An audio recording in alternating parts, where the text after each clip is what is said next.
Hey guys, and welcome to How to Guide. In this tutorial, we're gonna look at how to log in to your Cigna account. Now let's begin.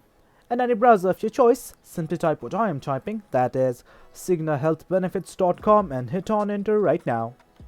Now this will open up this page. What I want to do to log in is click on this login button right here that I can find at the top right corner of the screen. Simply click on it. Now depending upon your circumstances, whether you are a member, employer, healthcare provider or a partner, simply click on the respective tab.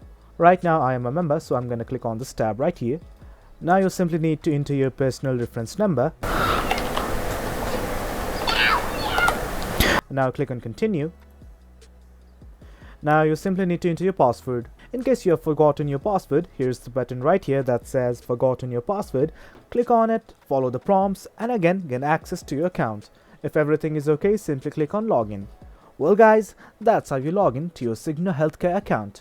Hope you guys found this video informative, and for more content like this, do remember to hit like, share and subscribe. Thank you.